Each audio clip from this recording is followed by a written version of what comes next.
नमस्कार सभी प्यारे बच्चों को। उम्मीद करता हूँ सभी अच्छे होंगे। आपका बहुत बहुत स्वागत है एनसीईआरटी क्लास 9th ज्योग्राफी की इस क्लास में। तो चलिए बच्चों, क्लास को स्टार्ट करते हैं।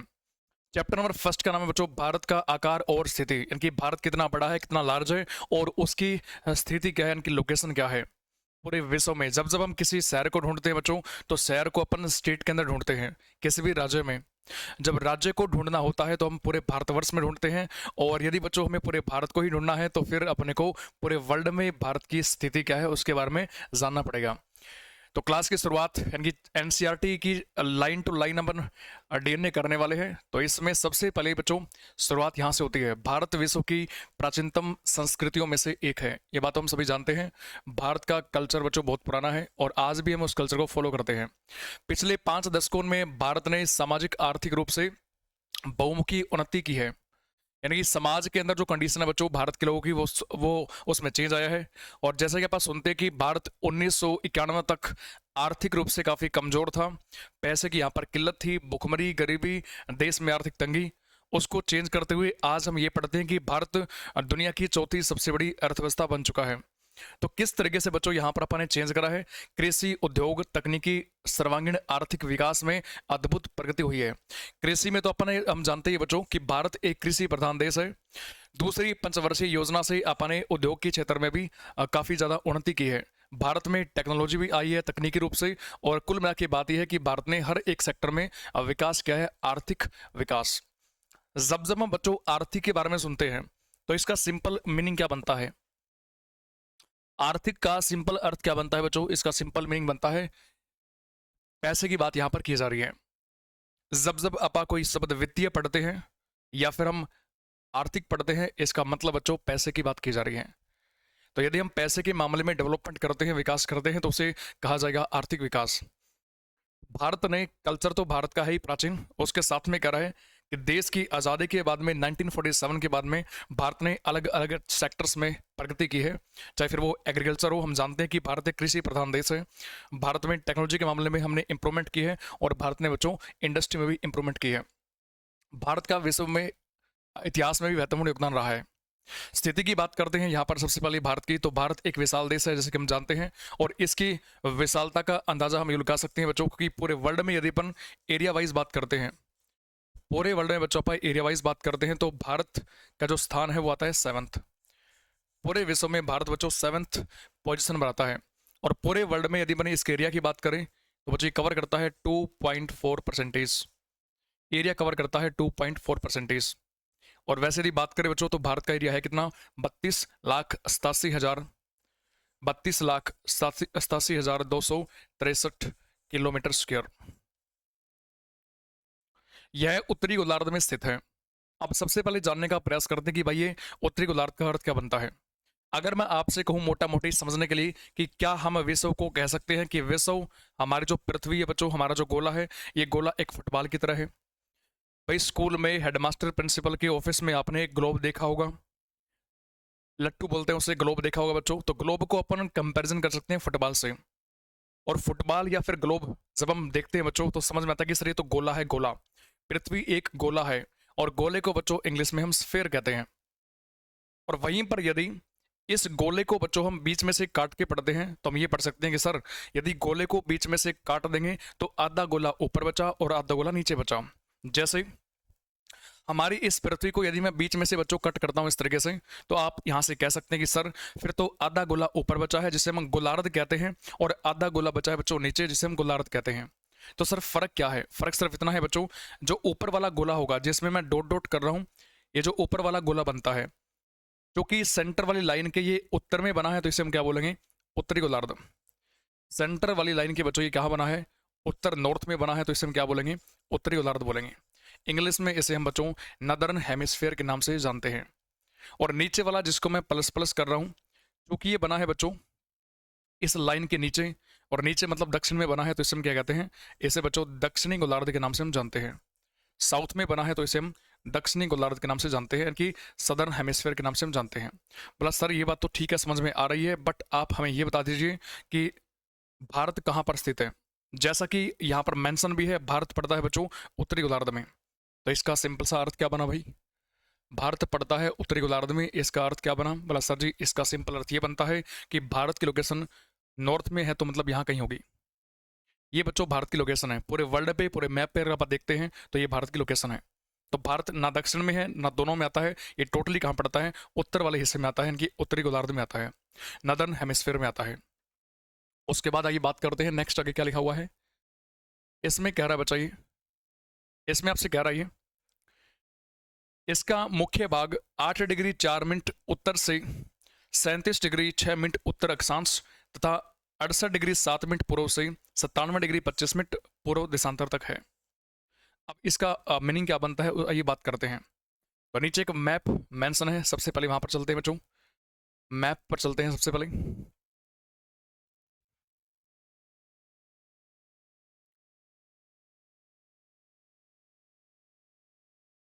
इस मैप को गौर से देखिए,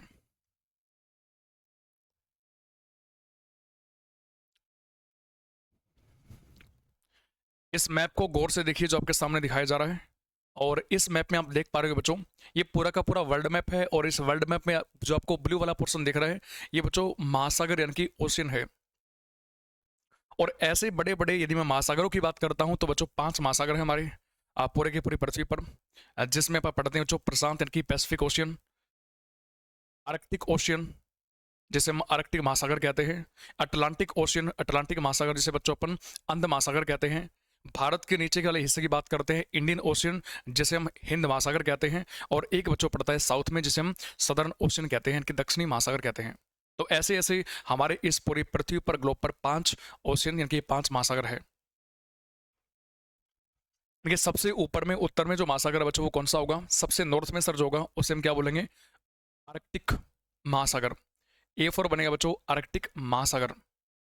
यहां पर आप देख पा रहे होंगे इधर भी लिखा है प्रशांत महासागर, और लास्ट में आप वहां पर भी देख पा रहे होंगे ये भी लिखा है बच्चों प्रशांत महासागर। चूंकि हमारी पृथ्वी एक तरीके से ऐसे गोल है तो इसको फ्लैट करके दिखाया गया है। अगर इसी पृथ्वी को बच्चों में ऐसे फुटबॉल की तरह बनाएंगे जोड़ के, तो प्रशांत महासागर ये वाला हिस्सा और वो वाला हिस्सा दोनों आपस में जुड़ जाएंगे। तो दुनिया का सबसे बड़ा महासागर बच्चों कौन सा है? प्रशांत महासागर है, जैसा कि यहाँ पर मेंशन है इस मैप पे। उसके बाद आपको पढ़ना है बच्चों यूरोप, अफ्रीका, उत्तरी अमेरिका और दक्षिण अमेरिका, इनके बीच का जो महासागर है, इन चारों कॉन्टिनेंट के बीच का जो महासागर है, जो कि बच्चों कैपिटल एस की आकृति में है इस तरीके से। ये जो एस की आकृति बनाता है बच्चों, इस वाले महासागर को हम बोलते हैं अटलांटिक महासागर। कई बार पेपर में इनकी आकृतियां भी पूछी जाती है, शेप पूछी जाती है। कौन सा महासागर एस की आकृति बनाता है? तो आपको जवाब करना है अटलांटिक महासागर एस आकृति में है। उसके बाद बच्चों इसे हम और कौन सा नाम देते हैं? इसे अंध महासागर कहते हैं। एक पॉइंट आपने सुना होगा, पढ़ा होगा बच्चों, 1912 में एक जहाज डूबती है अपने पहले सफर पर, जिसका नाम था टाइटैनिक जहाज, टाइटैनिक शिप। तो वो कौन से महासागर में डूबी? तो बच्चों वो इस सेंटर वाली लाइन से ऊपर की बात करते हैं, इसे बोलते हैं अपन अटलांटिक महासागर का उत्तरी पार्ट यानी कि नॉर्थ अटलांटिक ओशियन। तो इस वाले हिस्से में डूबती है, अटलांटिक ओशन की बात करते हैं बच्चों। उसके बाद में ये हमारा प्यारा भारत है, और इंडिया के बॉटम में नीचे बात करते हैं तो भारत के नीचे साउथ में कौन सा महासागर होगा भाई? एकमात्र महासागर जो कि किसी देश के नाम पर पड़ा है, हिंद महासागर यानी कि इंडियन ओशियन। तो इस तरीके से अपन ने 4 पढ़ चुके हैं। सबसे ऊपर पड़ता है बच्चों इस वाले हिस्से में पड़ता है आर्कटिक ओशियन, आर्कटिक महासागर। आजू और बाजू की बात करते हैं प्रशांत पैसिफिक ओशियन। एस की आकृति की बात करते हैं बीच में तो अटलांटिक ओशन हो जाएगा। और भारत के नीचे कौन सा बच्चों? हिंद महासागर है। जो सबसे दक्षिण में है बच्चों अंटार्कटिका के पास में, सबसे साउथ में जो आपका लेंथ वाइज महासागर है, इसका नाम क्या है? इसे हम बोलते हैं सर दक्षिण में है तो इसका नाम है दक्षिणी महासागर। दक्षिण में है तो इसका नाम क्या है? दक्षिणी महासागर हो जाएगा। दक्षिण में है बच्चों तो नाम क्या पड़ेगा? दक्षिणी महासागर। ऐसे ऐसे 5 क्या है महासागर है इस तरीके से। और वहीं पर यदि हम भारत की बात करते हैं तो आइए बात करते हैं कि सर भारत कहाँ पर है? ये येलो वाला आपको दिख रहा है, ये भारत है और एशिया का पार्ट है बच्चों ये। अब इसमें कौन कौन सा पॉइंट अपने को पढ़ना है उस पर हम बात करते हैं।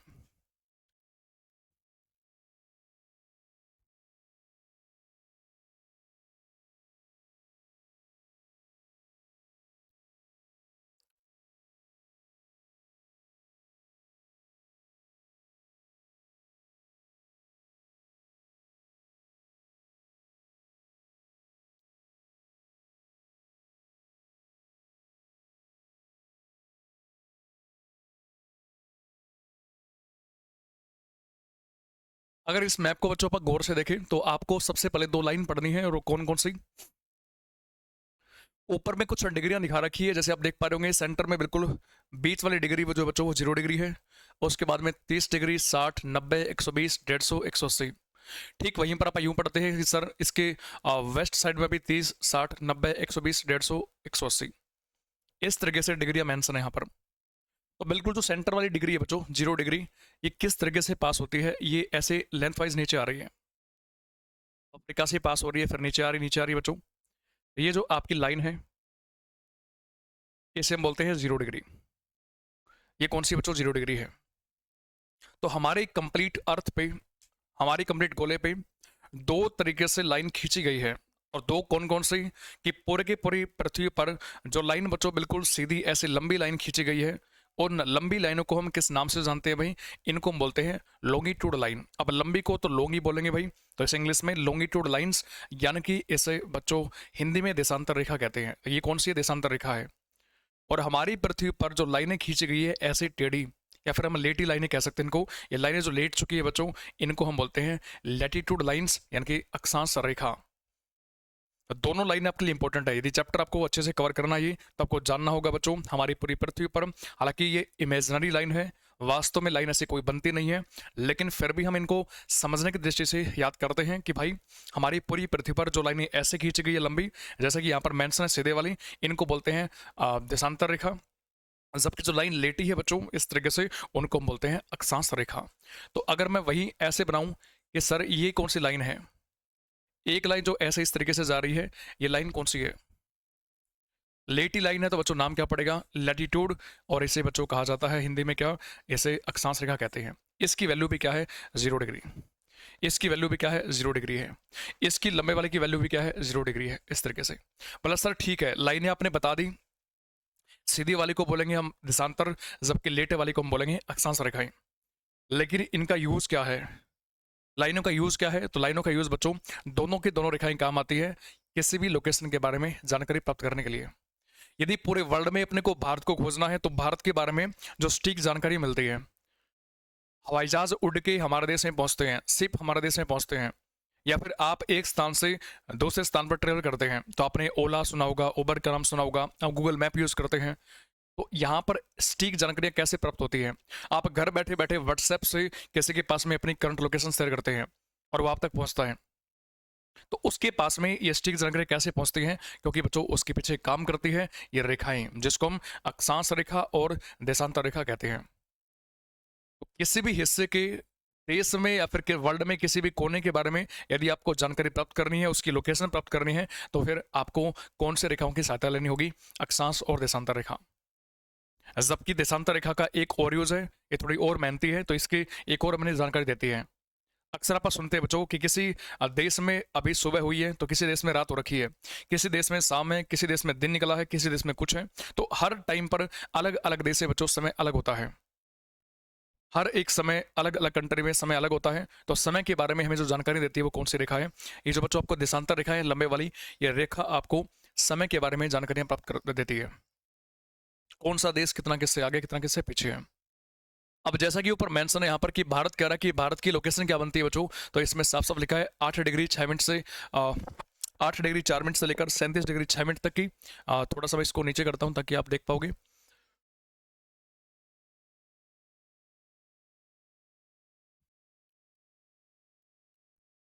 यहाँ देखिए, इसका मुख्य भाग 8 डिग्री 4 मिनट उत्तर से 37 डिग्री 6 मिनट उत्तर अक्षांश तक है। तो जैसा कि मैंने आपसे कहा बच्चों कि जो लाइनें आपकी लेटी है इस तरीके से, उन लेटी लाइनों को हम क्या बोलते हैं, इसको हम अक्षांश रेखा कहते हैं। और अक्षांश रेखा की बात करते हैं तो बच्चों यहाँ पर अपन ने मेंशन भी करा है, ये जो आपकी लाइन है आपकी, ये कौन सी आपकी 0 डिग्री है, ये लाइन कौन सी है भाई, 0 डिग्री है। भारत क्या है, 0 डिग्री के ऊपर है। अगर मैं आपसे कह दूं कि भाई ये कौन सा एंगल बना इस तरीके से, तो शायद आप सभी बच्चे जानते हैं कि सर जी अगर आप ऐसे एंगल बनाओगे तो हम बता देंगे इजली ये 90 डिग्री का एंगल बना है, ये सर जी 90 डिग्री का एंगल बना है। तो बच्चों यदि ये 90 डिग्री का एंगल बन चुका है, यदि बच्चों ये 90 डिग्री का एंगल बन चुका है, तो क्या आप मुझे बता सकते हो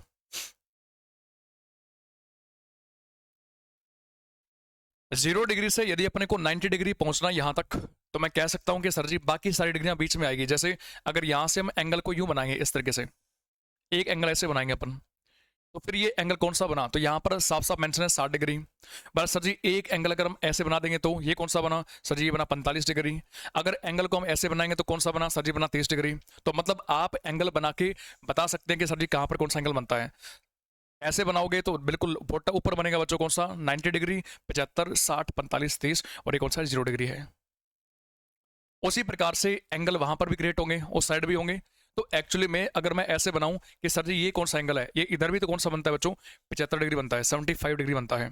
तो इन डिग्रियों को आपस में 75 से 75 को मिलाने वाली रेखा को हम क्या बोल देंगे, 75 डिग्री अक्षांश रेखा बोल देंगे, यानी कि 75 डिग्री अक्षांश रेखा हम बोल देंगे। 60 डिग्री इधर भी बनता है, 60 डिग्री उधर भी बनता है। तो 60 डिग्री उत्तरी अक्षांश से 60 डिग्री उत्तरी अक्षांश उधर भी, इनको मिलाने वाली रेखा को हम क्या बोल देंगे बच्चों, 60 डिग्री उत्तरी अक्षांश रेखा बोल देंगे, नॉर्थ लैटिट्यूड लाइन बोल देंगे। उम्मीद करता हूं इतनी बातें आपको यहां पर पल्ले पड़ गई होगी, समझ में आ गया होगा। और आगे बढ़ते हैं बच्चों, थोड़ा और सीखने का प्रयास करते हैं। हमें तो पढ़ना है सर भारत के बारे में, हम तो भारत के बारे में जानकारी इकट्ठा कर रहे हैं, हम तो भारत के बारे में जानकारी इकट्ठा कर रहे हैं। तो बताओ भारत की लोकेशन क्या है। ये 90 डिग्री समझ में आता है। एक बात सर जी आपने और बताई हमें, और वो ये बताई कि भारत की जो लोकेशन है वो 0 डिग्री की, यानी कि सेंटर से ऊपर पड़ता है। तो भारत बच्चों उत्तरी गोलार्ध में आता है, भारत पड़ता है उत्तरी गोलार्ध में, नदर्न हेमिस्फीयर में पड़ता है सेंटर से 0 डिग्री से ऊपर में आता है। तो 0 से ऊपर हम बढ़ रहे हैं बच्चों। ये जो आपका हिस्सा है ये वाला, अगर मैं यहाँ वाले हिस्से की बात करता हूँ, भारत के साउथ वाला हिस्सा, एक लाइन तो यहाँ से भी गुरुजी पास हो रही होगी। एक लाइन भारत के निचले हिस्से को हम पढ़ते हैं कश्मीर से लेकर कन्याकुमारी, तो एक लाइन बच्चों कन्याकुमारी से भी इसको टच करते हुए आगे बढ़ रही होगी। एक लाइन ऐसे होगी गुरुजी जो यहां से टच करते हुए आगे बढ़ रही होगी इस तरीके से। तो भारत यदि मैं पूछूं आपसे अक्षांशों में किसके बीच में आता है, तो आप जवाब कर सकते हो, बोला सर यहाँ पर साफ साफ लिखा है इसका मुख्य भाग, मतलब भारत के मुख्य भाग की बात की जा रही है, ये भारत की मुख्य भूमि है। बोला सर जी और भी कोई भूमि है क्या, मैं कहा बिल्कुल, यहाँ पर आप पढ़ते हो बच्चों इधर पढ़ते हो आप लक्षद्वीप को, और यहाँ पढ़ते हो आप अंडमान निकोबार को। अंडमान निकोबार लक्षद्वीप मिला के हम ये पढ़ते हैं, ये है संपूर्ण भारत, कंप्लीट इंडिया। लेकिन जब अंडमान निकोबार और लक्षद्वीप का हटा के पढ़ते हैं बच्चों, तो ये पढ़ते हैं भारत की मुख्य भूमि। तो भारत के मुख्य भाग का साउथ पॉइंट कहां से शुरू होता है, पर सर जी ये तो है 0 डिग्री हम जान चुके हैं। इसके ऊपर जाएंगे तो 8 डिग्री 4 मिनट आएगा। अभी 4 मिनट का फंडा क्या है, तो आप ये समझ लो, जब बच्चों अपन को 1 डिग्री चाहिए तो उसके लिए अपने को पूरा करना पड़ता है 60 मिनट। पहला सर जी हमने तो ये सुना है कि 1 डिग्री इक्वल टू 4 मिनट होता है, तो वो 4 मिनट वाला कंसेप्ट बच्चों अलग है। अभी हम अक्षांश पढ़ रहे हैं, अभी हम अक्षांश रेखा पढ़ रहे हैं, तो वहां पर आपको 1 डिग्री पूरा करने के लिए 60 मिनट चाहिए। बट यहाँ पर क्या है भाई, 8 डिग्री 4 मिनट है, यानी कि अब पूरा कंप्लीट बैठ नहीं पा रहा है। तो ये ना तो बैठेगा ये 8 डिग्री और ना बैठेगा 9 डिग्री, ये बीच में आता है दर्शाने के लिए। ऊपर हम आगे बढ़ते हैं तो यहाँ पर साफ साफ मेंशन है, ये कौन सा है बच्चों, 37 डिग्री 6 मिनट है। तो ये वाला पॉइंट कौन सा हो जाएगा, 37 डिग्री 6 मिनट। तो 8 डिग्री 4 मिनट से लेकर 37 डिग्री 6 मिनट तक आपका फैला है कौन, भारत। ये अक्षांशों की बात करते हैं, दोनों में लिखा है उत्तरी अक्षांश। अच्छा उत्तरी अक्षांश क्यों, क्योंकि हम उत्तरी में आते हैं। अगर आप ऑस्ट्रेलिया पढ़ रहे होते हैं तो इसको हम पढ़ते हैं दक्षिण अक्षांश, क्यों, ये सेंटर के साउथ में है। नेक्स्ट क्या कह रहा है, ये कह रहा है बच्चों तथा 68 डिग्री 7 मिनट पूर्व से लेकर 97 डिग्री 25 मिनट पूर्व देशांतर तक फैला हुआ है। अब देशांतर रेखा कौन सी है, बोला सर जी आपने कहा ये जो सीधी लाइन है ना इसको बोलते हैं देशांतर रेखा। अब इस देशांतर रेखा के भारत कहां पड़ता है, बोला सर जी ईस्ट में पड़ता है, उस साइड में है। सेंटर वाली लाइन को बोलते हैं अपन देशांतर रेखा। इसके भारत कहां पड़ता है, सर जी पूर्व में पड़ता है, ईस्ट में। तो दोनों जगह पर क्या लिखा हुआ बच्चों, पूर्व लिखा हुआ है। यहां पर भी पूर्व लिखा है और यहां पर भी पूर्व देशांतर लिखा हुआ है इस तरीके से। सर 68 डिग्री 7 मिनट का मतलब क्या बना भाई, जब इसको आप पढ़ते हो कवर करते हो, एक लाइन ऐसी होगी जो भारत के इस बिल्कुल पश्चिमी हिस्से को टच करते हुए जा रही होगी, एक लाइन ऐसी होगी जो भारत के इस पूर्वी हिस्से को टच करते हुए जा रही होगी, ये मानते हो। एक लाइन भारत के पश्चिमी हिस्से को टच करते हुए जा रही होगी और एक लाइन पूर्वी हिस्से को टच करते हुए जा रही होगी इस तरीके से। इनकी वैल्यू बनी कैसे, अच्छा बीच वाली कौन सी है, 0 डिग्री है। ये कौन सी 0 डिग्री है, इसके आगे जब बच्चा अपन पढ़ेंगे तो कितना पढ़ेंगे, 1 डिग्री 2 5 7 10 20 करते करते एक लाइन जो भारत के इस वाले पॉइंट को टच करते हुए जा रही है 68 डिग्री है। क्योंकि इससे पहले जो आप लाइन देख पा रहे हो ना, ये इससे पहले जो आप लाइन देख पा रहे हो इस वाली, ये कितना है 60 डिग्री है। तो भारत वाली कौन सी है, 68 68 डिग्री है। आगे बच्चों आप पढ़ेंगे तो इसमें आप ये कौन सी पढ़ते हैं भाई, ये सर 97 डिग्री है, क्योंकि ये जो लाइन आपकी पास हो रही है ये कौन सी आपकी 90 डिग्री, ये कौन सी पास हो रही है 90 डिग्री पास हो रही है। इसके आगे तक भारत है, तो भारत की वैल्यू क्या होगी 97 डिग्री 25 मिनट होगी। भारत की वैल्यू क्या होगी भाई 97 डिग्री 25 मिनट हो जाएगी। इतनी बातें आपको समझ में आ रखी है भाई। नेक्स्ट यदि बात करते हैं तो यहां से आपको पढ़ना है बच्चों कर्क रेखा के बारे में। अब एक कर्क रेखा आपको लिखा है साफ साफ इसमें, कर्क रेखा जिसकी वैल्यू है 23.5 डिग्री 23 डिग्री 23 मिनट उत्तर में देश को क्या करती है भाई, नॉर्थ में इंडिया को, कंट्री को लगभग 2 बराबर भागों में बांटती है, ऐसा लिखा हुआ है। कर्क रेखा उत्तर में भारत को लगभग 2 इक्वल पार्ट्स में डिवाइड करती है। तो यहां पर मेंशन भी आप समझ पाओगे। एक लाइन ऐसी है जो कि पास कहां से होती है, बोला गुरुजी एक लाइन ऐसी है जो भारत की लगभग बीचों बीच पास होती है, यहां से पास होती है इस तरीके से, ऐसे थोड़ी ऊपर बन गई है, इसको रफ करना पड़ेगा वापस से। एक लाइन है बच्चों जो भारत के लगभग बीचों बीच से पास होती है, यहां से पास हो रही है लाइन इस तरीके से। इस लाइन का नाम क्या है, इसे हम क्या कहेंगे, इसी को बोलते हैं कर्क रेखा। वैल्यू क्या है इसकी 23.5 डिग्री है, क्योंकि ये है बच्चों आपका 30 डिग्री, ये सीधी बन नहीं पाई, यहाँ पर सीधी बनेगी तो मालूम पड़ेगा ये वैल्यू कितनी इसकी 23.5 डिग्री है। इसी लाइन को हम बोलते हैं कर्क रेखा, जो भारत को लगभग 2 इक्वल हिस्सों में डिवाइड करती है। आप इसको बनाना चाहें तो आप ये बना सकते हो इस तरीके से, ये भारत है और भारत की लगभग बीचों बीच से पास होती है कर्क रेखा। भारत की लगभग बीचों बीच पास होती है बच्चों ट्रॉपिक ऑफ कैंसर, जिसकी वैल्यू है 23 डिग्री और 30 मिनट, 23 डिग्री और 30 मिनट, इस तरीके से। इसकी क्या अहमियत है वो हम आगे पढ़ने वाले हैं, लेकिन उसके बाद कह रहा है कि मुख्य भूभाग के दक्षिण पूर्व में अंडमान और निकोबार द्वीप समूह बंगाल की खाड़ी में तथा दक्षिणी पश्चिमी में लक्षद्वीप द्वीप समूह अरब सागर में स्थित है। अब कहने का अर्थ क्या बना, वापिस से मैप के ऊपर चलते हैं तब मालूम पड़ेगा। वापिस से बच्चों मैप के ऊपर चलते हैं, नीचे वाले मैप पे। तो हल्का सा मैं इसको थोड़ा सा रफ कर लेता हूं ताकि आपको चीजें साफ साफ दिखाई दे, सुनाई दे। जैसा कि मैंने आपसे कहा बच्चों भारत के बारे में कि भारत ये कंप्लीट इंडिया नहीं है। जब आप इसमें पढ़ते हो अंडमान निकोबार के बारे में, जब आप बच्चों से पढ़ते हो क्या वही लक्षद्वीप के बारे में, इसको हम कंप्लीट इंडिया कह सकते हैं, इसको हम कंप्लीट इंडिया कह सकते हैं। बोला सर जी अर्थ क्या बना, अभी तक जो मैप इसके अंदर आप शो कर पा रहे हैं, जो मैप देख पा रहे हैं बच्चों, वो मैप कौन सा आपका, और मैप कौन सा देख पा रहे हैं, बोला सर जी हमने सिर्फ भारत की मुख्य भूमि पढ़ी है। जब मुख्य भूमि में अपन बच्चों अंडमान निकोबार को और अपन लक्षद्वीप को शामिल करते हैं तो इसे हम बोलते हैं बच्चों क्या, इसे कहा जाता है ये कंप्लीट इंडिया है, इस तरीके से। तो लोकेशन क्या है, इंडिया की लोकेशन क्या है, तो वहां पर लिखा हुआ है कि नीचे देखो भारत के यदि बात करें अपन पूर्व साइड में, ये जो आप देख पा रहे हो बच्चों इस तरीके से, ये जो आपका वाटर बॉडी देख पा रहे हो, इस वाली वाटर बॉडी को हम क्या कहते हैं, बोला सर जी यहाँ पर तो बांग्लादेश और बंगाल पड़ता है, इसे बच्चों हम बंगाल की खाड़ी कहते हैं। इस वाले पॉइंट को हम क्या बोलते हैं भाई, इस वाले हिस्से को हम बोलते हैं बंगाल की खाड़ी, बे ऑफ बंगाल। अच्छा बंगाल की खाड़ी अपन इसको क्यों बोला है, क्योंकि खाड़ी का अर्थ सिंपल सा ये बनता है एक पानी का ऐसा हिस्सा, एक पानी का ऐसा हिस्सा जिसके 3 तरफ में क्या हो भाई जमीन हो, भूमि का एक पानी का ऐसा हिस्सा जिसके 3 तरफ में क्या हो जमीन हो, उसे हम खाड़ी कहते हैं। जैसे बंगाल की खाड़ी क्योंकि यहाँ पर बांग्लादेश पड़ता है और हमारा पश्चिम बंगाल पड़ता है, तो इसके पश्चिम में भारत है। पूर्व में जाएंगे बच्चों तो यहाँ पर क्या आता है भाई, म्यांमार कंट्री आता है, मलेशिया कंट्री आता है, और नॉर्थ में बच्चों कौन सा पड़ता है, बांग्लादेश पड़ता है। इस प्रकार से पानी का वह हिस्सा जिसके 3 तरफ में जमीन हो उसको हम खाड़ी कहते हैं, बंगाली खाड़ी। तो अंडमान निकोबार फिर कहाँ पर आते हैं, sir ji bay of Bengal में आते हैं। यहाँ पर पड़ता है बच्चों ये वाली कंट्री कौन सी है, अरेबियन कंट्री, यहाँ पर अरब के देश है यहाँ पर। तो अरब देशों के पास में जो ये सागर आप देख पा रहे हो इसे बोलते हैं बच्चों अपन अरेबियन सी, अरब सागर बोलते हैं।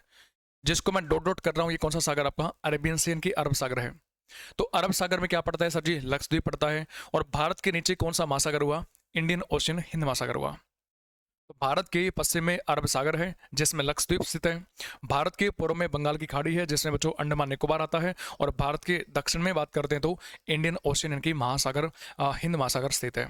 ये पॉइंट आपको ऐसे पढ़ना है और वही बातें ऊपर मेंशन है, यही बातें ऊपर मेंशन है, आप देख पा रहे होंगे इसमें। अपनी एटलस की सहायता से इन द्वीप समूह की विस्तार ज्ञात करो। अच्छा इनके विस्तार की बात कर रहा है, विस्तार ज्ञात करना है, पेपर में प्रश्न पूछता भी है।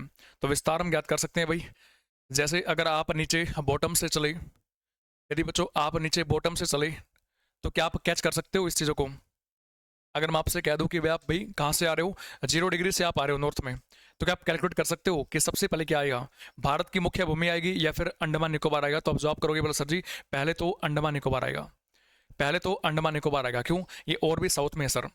अगर ये 0 डिग्री है तो इसके ऊपर जाएंगे बच्चों, भारत के भारत के अंडमान निकोबार के बिल्कुल बॉटम वाले पॉइंट को टच करते हुए जो लाइन जा रही है बच्चों, इस लाइन का नाम क्या हो जाएगा भाई? भारत के अंडमान निकोबार के बिल्कुल बॉटम वाले हिस्से को टच करते हुए जो लाइन जा रही है, इसका नाम क्या हो जाएगा? इसकी वैल्यू बच्चों 6 डिग्री 45 मिनट, 6 डिग्री 45 मिनट हो जाएगी। भारत की मुख्य भूमि को टच करने वाली जो आपकी लाइन है बच्चों, इसका नाम क्या हो जाएगा? सर जी इसकी वैल्यू है 8 डिग्री 4 मिनट, इसकी वैल्यू है 37 डिग्री 6 मिनट, ये 68 डिग्री 7 मिनट है, और ये 97 डिग्री 25 मिनट है। ये हम पढ़ चुके हैं। ये है भारत का विस्तार। अब इन सभी बिंदुओं के कुछ ना कुछ नाम होंगे। जैसे बिल्कुल उत्तर वाले को बोलते हैं बच्चों इंदिरा कोल। चलिए याद करने का प्रयास करते हैं। बिल्कुल उत्तर वाले पॉइंट को बोलते हैं बच्चों इंदिरा कोल, यानी कि जो लद्दाख वाले एरिया में पड़ता है इसको इंदिरा कोल कहते हैं। बिल्कुल साउथ में बात करते हैं जो अंडमान निकोबार पे है, यहाँ पड़ता है बच्चों इंदिरा पॉइंट। बिल्कुल टॉप में है इंदिरा कोल, और बिल्कुल बॉटम में क्या पड़ता है आपका? इंदिरा पॉइंट पड़ता है, जिसको अपन पार्सन पॉइंट या फिर पिगमेलियन पॉइंट भी कहते हैं। सर जी ठीक है, ये भारत की जो मुख्य भूमि है जहां पर तमिलनाडु आपका राज्य आता है, उसमें कौन सा पॉइंट है? वहां पड़ता है बच्चों केप किमोरिन या फिर कन्याकुमारी। अक्सर आप पढ़ते हैं सुनते हैं कश्मीर से लेकर कन्याकुमारी, तो कश्मीर उत्तर में और बिल्कुल बॉटम में भारत की क्या है? कन्याकुमारी है, तमिलनाडु में। तो इस वाले पॉइंट का फिर नाम क्या है जो भारत की मुख्य भूमि को टच करता है साउथ में? इसका नाम है बच्चों कन्याकुमारी या फिर केप किमोरिन। मतलब सर भारत का बिल्कुल पश्चिमी बिंदु, भारत का बिल्कुल पश्चिमी बिंदु, इस बिंदु का नाम क्या होगा? ये पड़ता है गुजरात में बच्चों, क्योंकि भारत का पश्चिमी राज्य कौन सा है? गुजरात है। इसका नाम है गोरमाता, सरक्रीक या गुहार मोती। भारत का जो बिल्कुल पूर्वी पॉइंट है उसका नाम क्या होगा सर जी? भारत के सबसे पूर्व में पड़ता है क्या भाई? कौन सा स्टेट पड़ता है? यहाँ है अरुणाचल प्रदेश। तो इसके अंदर जो पॉइंट बिंदु है उसका नाम क्या हो जाएगा? इसे हम जानते हैं बच्चों किस नाम से? इसे हम किबिथु या फिर वलंगू के पॉइंट से हम जानते हैं। ये सब इसके नाम हो जाएंगे। बहुत ही बेहतरीन सेशन है बच्चों, बहुत ही बेहतरीन लाजवाब है, और ये क्वेश्चन एग्जाम में सीधे छपते हैं। तो अब आपको यहाँ से जवाब करते हुए बिल्कुल भी हैरानी नहीं होनी चाहिए। पॉइंट हम दर्शा सकते हैं कि भारत में सर जी ये है बिल्कुल पश्चिम बिंदु, जिसको आपने कहा कि गौरमाता कहा, आपने गुहारमोती कहा, या फिर इसे हम बच्चों सरकरिक बिंदु के नाम से हम जानते हैं। भारत का सबसे पूर्वी हिस्सा पॉइंट ये अरुणाचल प्रदेश में हो जाएगा। इसको सर अपन ने किबिथु कहा है, इसको अपन ने वालंगू कहा है पॉइंट। भारत का सबसे उत्तरी, उत्तरी में यहाँ पर बना रहा हूँ क्यों? ये हिस्सा पाकिस्तान के पास है बच्चों, जिसको अपन पीओके कहते हैं। इसको बोलते हैं इंदिरा कोल, बिल्कुल इसको बोलते हैं कन्याकुमारी पॉइंट। और अंडमान निकोबार है बच्चों, साउथ वाले पॉइंट को क्या बोलेंगे अपन? इसको बोलते हैं गुरुजी, हम इसे कहा करते हैं इंदिरा पॉइंट, पिगमेलियन पॉइंट या फिर पार्सन पॉइंट। ये सारे के सारे भारत के नाम हो जाएंगे। वैल्यू हम जानते हैं, बिल्कुल बॉटम में ऐसे पढ़ोगे 6 डिग्री है, फिर 8 डिग्री है, फिर 37 डिग्री है। 6 8 37, 6 8 37। इधर पढ़ोगे बच्चों 68 डिग्री, और यहाँ पढ़ोगे 97 डिग्री। इस तरीके से, इस तरीके से आपको ये बातें याद करनी है भाई। ऐसे आपको चीज़ें पढ़नी है। डिग्रियाँ इंपॉर्टेंट है, आपको याद करना है। और 1 डिग्री में अगर आप अक्षांश पढ़ रहे हैं तो 1 डिग्री बच्चों 60 मिनट होती है, ये भी आपको याद करना है। नेक्स्ट आगे बढ़ते हैं। उसके बाद में कह रहा है दक्षिणी गोलार्ध। उसके बाद कह रहा है बच्चों दक्षिणी गोलार्ध, मतलब कि आकार के बारे में, आकार कैसा क्या है?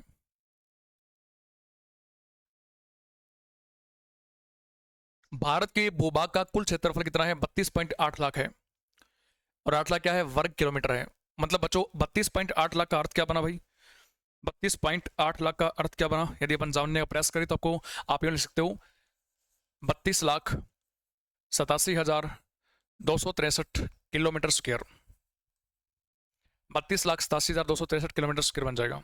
इसी को आप यूँ लिख सकते हैं, 32 लाख है तो 32.8 लाख लिख सकते हैं इसको अपन, 32.8 लाख किलोमीटर स्क्वायर। या फिर बच्चों मिलियन में पढ़ेंगे तो 3.28 मिलियन, 3.28 मिलियन क्या हो जाएगा? किलोमीटर स्क्वायर हो जाएगा। तीनों तरीके से आप लिख सकते हो भारत का एरिया क्या है। पूरे वर्ल्ड का बच्चों 2.4% है, पूरे विश्व का 2.4% है, और पूरे वर्ल्ड का भारत आता है 7 नंबर पे, 7th लार्जेस्ट कंट्री है।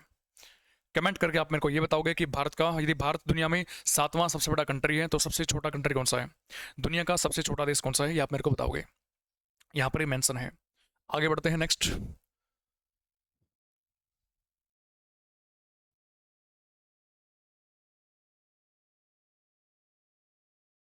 अभी पढ़ा बच्चों अपने भौगोलिक क्षेत्रफल का 2.4% है भारत।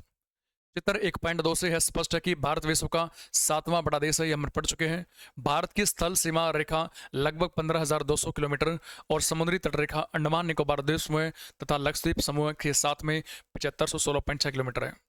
सारी बातें इंपॉर्टेंट है, इसमें कम से कम भी बच्चों 5 से ही 6 क्वेश्चन छुपे हुए हैं। इस वाले पॉइंट में 5 से ही 6 क्वेश्चन छुपे हुए हैं। ये कहना चाह रहा है इसमें कि भारत क्षेत्रफल का 2.4% है, 7वां सबसे बड़ा कंट्री हो गया।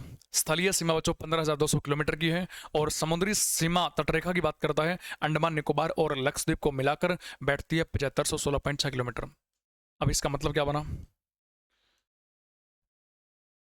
इसका मतलब यहां पर पढ़ पाएंगे भाई, इसका मतलब क्या बना तो यहां पर हम सीख पाएंगे।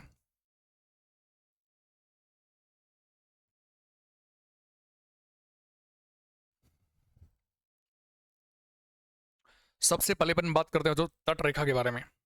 सबसे पहले हम पढ़ते हैं भाई तट रेखा के बारे में। तो यहाँ पर सब कुछ मेंशन है जो अपन ने पढ़ा अब तक। ये इस मैप को अपन डीएनए करते हैं, इसका अर्थ क्या बनता है, और उम्मीद है भी आप सही से इसको देख पा रहे होंगे। हाँ बिल्कुल स्पष्ट साफ मेंशन है, पढ़ने की दृष्टि से काफ़ी ज़्यादा क्लियरिटी है यहाँ पर, आप भी देख पा रहे होंगे। इससे पहले बच्चों जो अपन ने पढ़ा है, मैंने आपसे कहा कि भारत के पश्चिम में पड़ता है कौन सा सागर भाई, अरेबियन सी पड़ता है। भारत के पूर्व में क्या पड़ती है, बंगाल की खाड़ी पड़ती है। खाड़ी हम किसे कहते हैं, 3 साइड से जमीन से घिरी होने के कारण से हम खाड़ी कहते हैं। बंगाल क्यों बोला, क्योंकि यहाँ पर पड़ता है बच्चों बांग्लादेश और हमारा पड़ता है पश्चिम बंगाल, इस तरीके से। इसने कहा समुद्री तटरेखा, मतलब कि यहां से भारत की होगी ऊपर तो पाकिस्तान है, ऊपर बच्चों पाकिस्तान रह गया, वो ग्रीन जो आपको दिख रहा है वो पाकिस्तान है। इस वाले हिस्से से जो मैं तटरेखा बना रहा हूं इस तरीके से, इस वाले हिस्से से जो मैं तटरेखा बना रहा हूं बच्चों इस तरीके से, ये तटरेखा आपकी है समुद्री तटरेखा, जहां पर भारत की सीमा समुद्र को क्या करती है भाई, टच करती है, ये वाला हिस्सा इस तरीके से। तो एनसीईआरटी में जो अपने को मेंशन है वो साफ साफ कह रहा है कि भारत की तटीय रेखा, आगे हम यहां तक पढ़ते हैं क्योंकि आगे हम जा नहीं पाएंगे, आगे दूसरा कंट्री यानी कि बांग्लादेश बच्चों शुरू हो चुका है। तो एक तो इसको मिला के मुख्य भूमि, साथ में कह रहा है ये पड़ता है बच्चों अरब सागर में लक्षद्वीप, तो इस लक्षद्वीप को भी मिला के शामिल करके।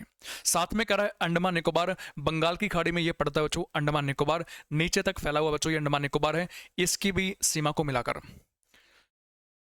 यानी कि लक्षद्वीप और अंडमान निकोबार की सीमा को मिलाकर कंबाइन करके फिर यदि हम पढ़ते हैं कि सर जी ये टोटल किलोमीटर में लेंथ क्या हो जाएगी, इनकी लेंथ जो छोटे छोटे आपके आइलैंड देखो दिख पा रहे होंगे, इन आइलैंड की चौड़ाई यानी कि पेरीमीटर, इन सभी का पेरीमीटर मिला के, इन सभी का भी परिधि यानी कि पेरीमीटर मिला के, और भारत की मुख्य भूमि को मिलाकर बच्चों कितना बैठता है 7516.6 किलोमीटर, 7516.6 किलोमीटर बैठती है। किलोमीटर में बात की जा रही है, आप लेंथ काउंट कर सकते हो यहाँ से इस तरीके से। इतना कि ना पहुंच रहे हो भाई, कल चेक करके आओगे, ये आप तो 0.6 ही बता रहे हो, हम तो चेक करके आएंगे क्या इतनी बैठती है, तो फिर तला के मेरे दोस्त मत पहुंच जाना। लक्षद्वीप पड़ता है आपका अरब सागर में और अंडमान निकोबार बे ऑफ बंगाल में पड़ता है बच्चों।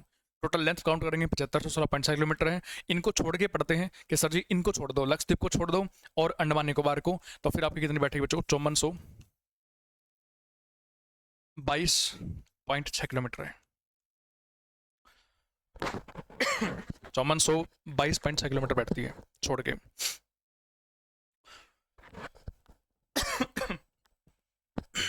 सॉरी, भारत के किस राज्य या यूटी, अगर आपसे स्टेट और यूटी दोनों को मिलाकर पूछे बच्चों, स्टेट और यूटी आपको दोनों को मिलाकर पूछे कि किस राज्य की स्टेट या यूटी की सबसे लंबी समुद्री तट रेखा है, तो आप जवाब करोगे अंडमान निकोबार की बच्चों।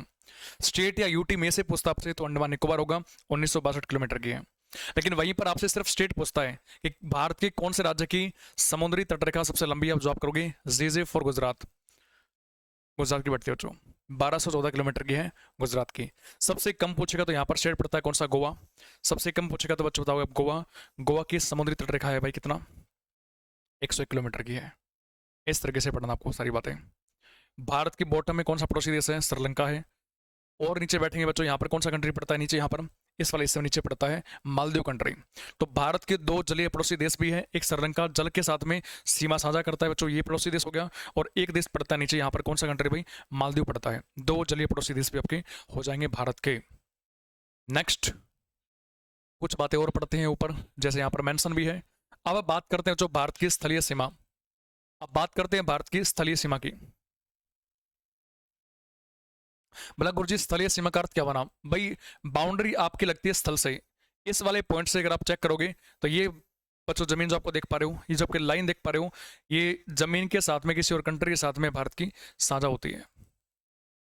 इस तरीके से ये साझा होती है।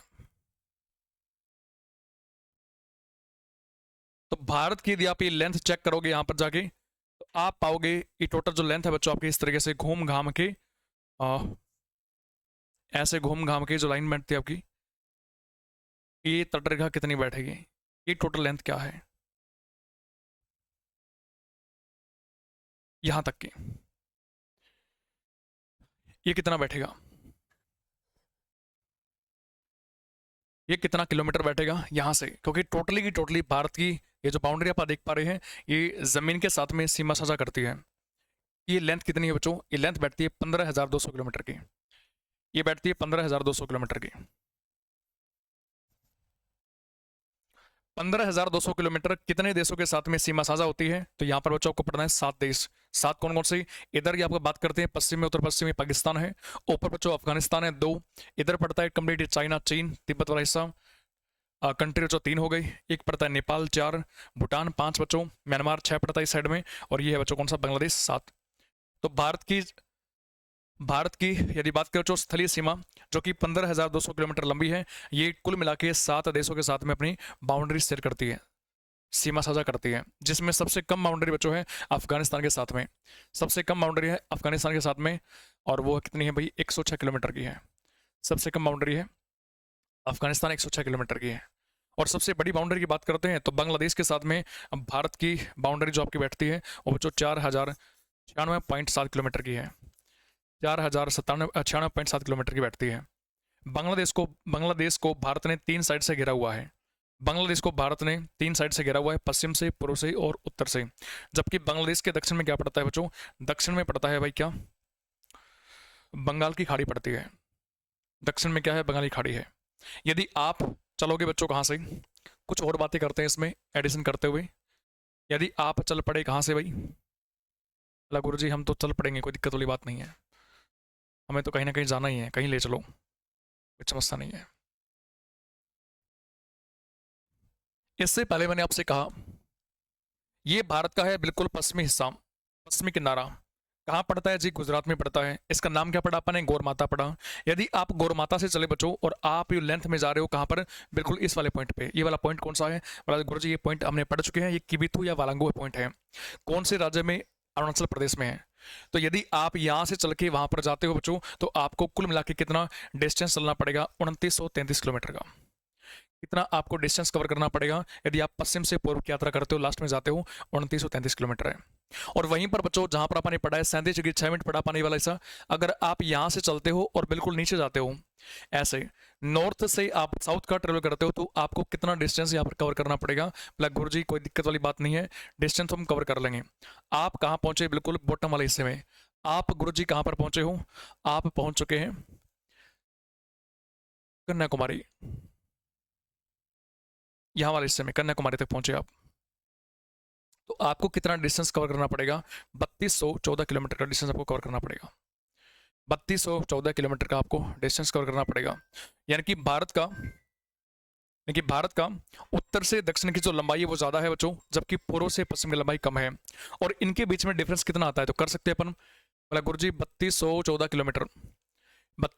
किलोमीटर माइनस हम कर देंगे 2933 किलोमीटर, तो आउटपुट क्या आएगी? बोला गुरु जी आउटपुट आएगी 281 किलोमीटर की। डिफरेंस कितना है? 281 किलोमीटर का डिफरेंस है। भारत की उत्तर से दक्षिण की लंबाई ज़्यादा है, पूर्व से पश्चिम लंबाई कम है। डिफरेंस कितना है? 281 किलोमीटर का है। उत्तर से दक्षिण में हम जाते हैं तो वहाँ पर हम पाते हैं कि भाई डिस्टेंस है 3214 किलोमीटर का है, 3214 किलोमीटर का है। जबकि पूर्व से पश्चिम की बात करते हैं तो ये 2933 किलोमीटर का डिस्टेंस कवर होता है। बस यही बातें इसमें पढ़ने वाली, यही बातें बच्चों इसमें पढ़ने वाली। छोटे मैप में भी आप देख पाओगे, हल्का फुल्का तो यहाँ पर भी मेरे को आइडिया लग रहा है ना। एक एक बात पढ़ेंगे भाई, सारी सारी बातें पढ़ेंगे, कुछ भी यहाँ पर हम मिस नहीं करेंगे। A to Z चीज़ें पढ़ने वाले हैं। पेपर में एक नंबर भी आपका कटेगा नहीं, सारे क्वेश्चन आपके सही कर पाओगे। हम कहाँ पर पहुंच चुके थे गुरुजी? हम तो यहाँ पर पहुंच चुके थे। अब थोड़ा सा और आगे पढ़ते हैं इसको विस्तार से, क्या लिखा हुआ है थोड़ा और डीएनए करते हैं। अब सिर्फ पढ़ने वाली बातें हैं, देखो ध्यान से। भारत के उत्तर पश्चिम, उत्तर और उत्तर पूर्वी सीमा पर नवीनतम वलित पर्वत है। अच्छा, नवीनतम वलित पर्वत, इसका नाम क्या है? हिमालय। एच फॉर क्या बनेगा? हिमालय बनेगा। भारत के उत्तर पश्चिम में, यानी कि इस साइड में, भारत के उत्तर में और भारत के उत्तर पूर्व सीमा पर बात कर रहे हैं, नवीनतम वलित पर्वत नाम क्या है? हिमालय है। इसके दक्षिण का भूभाग उत्तर में चौड़ा है, यानी भारत के दक्षिण का जो भूभाग है बच्चों उत्तर में चौड़ा है, जबकि ये कह रहा है कि और 22 डिग्री उत्तरी अक्षांश से बच्चों हिंद महासागर की ओर में संकरा होता गया है। ये तो अपन ने पढ़ा भी है, ये तो हम देख पा रहे हैं, ये तो हम देख पा रहे हैं। बाबू जी कैसे देख पा रहे हैं भाई? देखो ये कह रहा है इसमें, इसमें पॉइंट गिनवा रहा अपने को कि भारत के उत्तर पश्चिम में, उत्तर में और उत्तर पूर्व में कौन सी पर्वतमाला यहाँ पर फैली है। बोला गुरुजी हम जानते हैं यहाँ पर जो पर्वतमाला फैली है इसको हम हिमालय के नाम से जानते हैं। यहाँ पर जो पर्वतमाला फैली है बच्चों इसको हम हिमालय के नाम से हम जानते हैं। इस वाले से की बात कर रहे हैं। फिर कह रहा है भारत का दक्षिणी पार्ट, भारत का दक्षिणी जो भाग है ये कह रहा है उत्तर में चौड़ा है। ये क्या है भाई? ये उत्तर में सर चौड़ा है। भारत का सदर्न पार्ट नॉर्थ में कैसा है? चौड़ा है। आप देख पा रहे होंगे ये दक्षिण भारत है आपका, ये बच्चों दक्षिण भारत है। और दक्षिण भारत उत्तर में कैसे चौड़ा है? वहां पर मेंशन है 22 डिग्री। तो जो लाइन आप देख पा रहे हो ये जबकि डॉट डॉट लाइन है बीच वाली, सेंटर वाली, इस डॉट डॉट लाइन पे ये इसकी वैल्यू क्या है? 23.5 है। ये है बच्चों कर्क रेखा 23.5 डिग्री, क्लास में अपन स्टार्टिंग में पढ़ा है, नॉर्थ।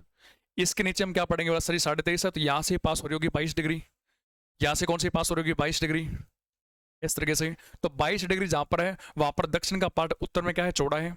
और जैसे जैसे आप इस 22 डिग्री से नीचे की तरफ में आओगे, यानी कि हिंद महासागर की ओर आप आओगे, तो फिर भारत क्या है? संकरा होता गया है। यानी कि एक तरीके से हम कह सकते हैं बच्चों कि इसकी चौड़ाई जो है बॉटम में वो काफी कम होती गई है। तो 22 डिग्री जहां से पास होती है, जहां से 22 डिग्री पास हो रही है वो है दक्षिण भारत का नॉर्थ साइड, वहां पर चौड़ा है। और साउथ में जाओगे तो वो लगातार से संकरा होता गया है। यही बात वहां पर मेंशन है।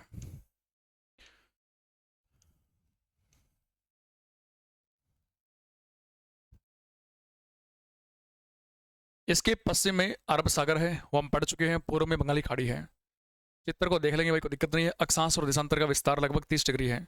30 डिग्री का अर्थ क्या बना कि सर जी हमने पढ़ा है, ऊपर में अपन ने पढ़ा 37 डिग्री 6 मिनट, नीचे पढ़ा 8 डिग्री 4 मिनट। डिफरेंस करोगे कितना आएगा? 30 डिग्री का अंतर आएगा। इधर पढ़ा है गुरुजी 68 डिग्री 7 मिनट, यहाँ पर पढ़ा है गुरुजी 97 डिग्री 25 मिनट। आप डिफरेंस करोगे लगभग 30 डिग्री आएगा। तो वो कह रहा है आपको अक्षांश और देशांतर का विस्तार लगभग 30 डिग्री है। डिफरेंस कितना आता है? 30 डिग्री आता है। डिफरेंस क्या आता है भाई? 30 डिग्री आता है। उत्तर से दक्षिण जाओगे 30 डिग्री है, पूर्व से पश्चिम जाओगे 30 डिग्री है। आप बैठ के घर पे ट्राई कर सकते हो। ये 8 डिग्री पढ़ा अपने, मोटा मोटी 8 डिग्री पढ़ लो अभी के लिए। इसको अपने 37 डिग्री पढ़ा है। इसको सर जी 68 डिग्री पढ़ा अपने, इसको अपने पढ़ा है 97 डिग्री। डिफरेंस करोगे वही आएगा, लगभग 30 डिग्री आएगा मिनट मंट कर करके। परंतु फिर भी पूर्व पश्चिम का विस्तार उत्तर दक्षिण के विस्तार के अपेक्षा कम प्रतीत होता है। हम जान चुके हैं भाई पूर्व पश्चिम का विस्तार 2933 किलोमीटर का है और उत्तर दक्षिण का विस्तार बच्चों ज़्यादा है। गुजरात, गुजरात से अरुणाचल प्रदेश के स्थानीय समय में 2 घंटे का अंतर है। अभी 2 घंटे का चक्कर क्या है इसको पढ़ते हैं और इस क्लास का ये अंतिम पॉइंट होने वाला है। बाकी जो पोर्शन आपका है वो हम कल पढ़ने वाले हैं क्लास में। 2 घंटे का अंतर के अर्थ क्या बनता है? जैसे एग्जाम्पल के लिए मेरे पास में अर्थ है, पृथ्वी है, इसको आप अभी के लिए पृथ्वी मान लो, ये हमारी पृथ्वी है, ठीक है भाई। वैसे हमारी पृथ्वी ब्लू है, ये हम गुलाबी पढ़ रहे हैं। अब ये जो पृथ्वी है हमारी, इस पे जो लंबी लाइन है बिल्कुल सीधे वाली लंबी लाइन है उसको हम कह रहे हैं देशांतर रेखा। रेखा कौन सी है? देशांतर रेखा है, लॉन्गिट्यूड लाइन से। ऐसे ऐसे अगर हम कंप्लीट पढ़ते हैं बच्चों, कितनी लाइनें हैं? तो 360 है हमारी कंप्लीट अर्थ के ऊपर। 360 लंबी लाइनें इस तरीके से सीधे वाली। और ये हमारा सन है, सूर्य है, ये पृथ्वी है। सूर्य तो फिक्स है, सन तो फिक्स है, पृथ्वी घूमती है। तो बच्चों पृथ्वी जब घूमती है अपने एक्स के ऊपर तो एक चक्कर पूरा कितने टाइम में करती है? एक बारी ऐसे कितने घंटे में घूमती है सर? 24 घंटे में। एक चक्कर पूरा करती है सर 24 घंटे में, हम ये जानते हैं। एग्जैक्ट बात करते हैं 23 घंटे 56 मिनट और 4 सेकंड में। 23 घंटे 56 मिनट 4 सेकंड में पृथ्वी अपने ही एक्सिस पे, अपने एक्स पे, अक्ष पे एक चक्कर पूरा करती है। तो मतलब कि वो 24 घंटे में जब चक्कर पूरा करती है तो कितना डिग्री घूम चुकी है सर? वो 360 डिग्री घूम चुकी है। हम जानते हैं इस पे टोटल लाइन्स है 360, चक्कर पूरा 360 डिग्री घूम चुकी है। तो यहाँ से मैं लिख सकता हूँ 24 घंटे इज इक्वल टू 360 डिग्री। 24 घंटे इज इक्वल टू 360 डिग्री। वहीं पर यदि अपन बच्चों 1 घंटे के बारे में बात करेंगे, 1 घंटा पढ़ेंगे तो 360 डिग्री और डिवाइड बाई हम 24 कर देंगे। काटा पिट्टी कर लेंगे भाई, काटा पिट्टी तो अपनी करने आती है। काटा पिट्टी करते मालूम पड़ेगा, ये आ गया 15 डिग्री। 1 घंटे में 1 आवर में हमारी पृथ्वी घूम जाती है 15 डिग्री। अपने को चाहिए बॉस 1 डिग्री घूमने में पृथ्वी कितना समय लगी। तो करना क्या पड़ेगा गुरुजी, 1 घंटा है, इसको हम 60 मिनट लिख देंगे, नीचे डिवाइड कर देंगे अपन, ये वाला 15 कर देंगे, तो 15 चौके बच्चों 60 बन जाएगा। यानी 1 डिग्री घूमने में पृथ्वी 4 मिनट का समय लगी। 1 डिग्री बराबर यहाँ पर क्या आ जाएगा, 4 मिनट आ जाएगा। वो 60 मिनट बच्चों अलग था। 1 डिग्री घूमने में समय लगी 4 मिनट का, ये पढ़ना आपको इस तरीके से। अगर 1 डिग्री घूमने में 4 मिनट लगी तो 30 डिग्री घूमने में क्या समय लगी? 1 डिग्री बच्चों घूमने में 4 मिनट लगी तो 30 डिग्री घूमने में क्या समय लगी? सर जी बता देंगे। 30 डिग्री घुमाना है, इंटू में 4 कर देंगे, आउटपुट क्या आ जाएगी? 3 चौके 12, 120 मिनट आ जाएगी। और 120 मिनट का मतलब क्या है? 2 घंटे। अरुणाचल प्रदेश जो कि पूर्व में पड़ता है, पूर्व में सन पहले आता है, तो यहाँ पर सूरज पहले निकलता है। किसके मुकाबले? गुजरात के मुकाबले। गुजरात कहाँ पड़ता है? पश्चिम में पड़ता है। कितने घंटे पहले सूर्योदय होगा? 2 घंटे पहले। क्यों? दोनों के बीच में 30 डिग्री का अंतर है, हम यहाँ पर देख पा रहे हैं। 97 में से आप माइनस करोगे 68 को, मिनट मांड काटा पट्टी करेंगे, लगभग आएगा बच्चों 30 डिग्री। लगभग क्या आएगा? 30 डिग्री आएगा। तो कैच कर पा रहे हो इस पॉइंट को? लगभग क्या आएगा? 30 डिग्री का अंतर आएगा।